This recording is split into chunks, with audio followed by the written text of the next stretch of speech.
অনশন শেষ হওয়ার পর সোনাম ওয়াংচুক কালকে একটা ভিডিও আপলোড করেছে। और इस बीच में ये देख रहा हूँ कि यहाँ दिल्ली की हवा दिन ब दिन खराब होती जा रही है और बताया जाता है कि अब दिवाली आएगी और फिर ये एयर क्वालिटी इंडेक्स और गिरते जाएगी। मुझे समझ नहीं आता कि हम करोड़ों रुपए देकर इस शहर को एक गैस चैम्बर में तब्दील करने पे क्यों तुले हुए हैं। दीपावली तो द्वीपों का यानी कि रोशनी की त्योहार है, इसमें ये धमाका और ये शोर शराबा कहाँ से आया। शान और शौकत से मनाइएगा ताकि ये हवा हमारे बच्चों के लिए सांस लेने लायक बना रहे और भारत हमारा महान बना रहे। झूले और जय हिंद। বলতে চাইছে সামনে দিওয়ালি, তাই কেউ বাজি ফাটিও না, বাজি পুড়িও না, কারণ এতে শব্দ দূষণ হয়, এতে বায়ু দূষণ হয়, আর দূষণটা দিওয়ালিতেই হয়।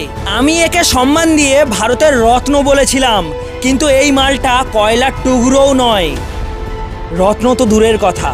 এই সোনাম ওয়াংচুককে যারা সমর্থন করে সেই সব নাসার বৈজ্ঞানিকদের কাছে আমি একটা কথা বলতে চাই, দূষণ কি শুধুমাত্র দিওয়ালিতেই হয়? 25শে ডিসেম্বর আর হ্যাপি নিউ ইয়ারে পুরো বিশ্বে বাজি ফাটানো হয়, তখন কি শব্দ দূষণ বায়ু দূষণ হয় না?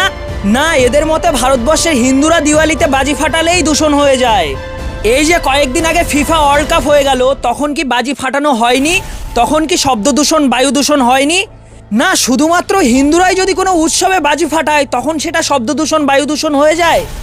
আমিও জানি যে বাজি পোড়ালে বাজি ফাটালে শব্দ দূষণ বায়ু দূষণ হয়, কিন্তু এ কেমন শিক্ষা যেখানে শুধুমাত্র হিন্দুরা যদি তাদের কোনো উৎসবে বাজি ফাটায় তখন বায়ু দূষণ শব্দ দূষণ হয়ে যায়।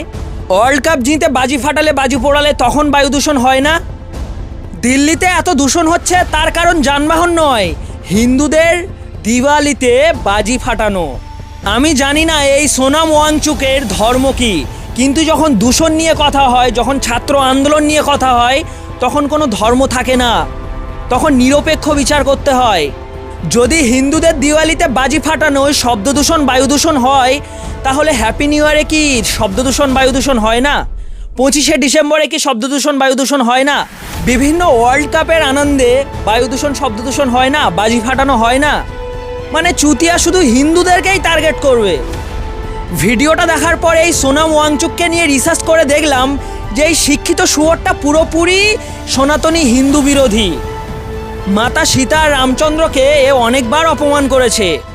ऐसे राम निकले जो सीता को रावण से छुड़ा के लाए मगर घर नहीं ले गए, बड़ी बाजार में बिकने के लिए रख दिए।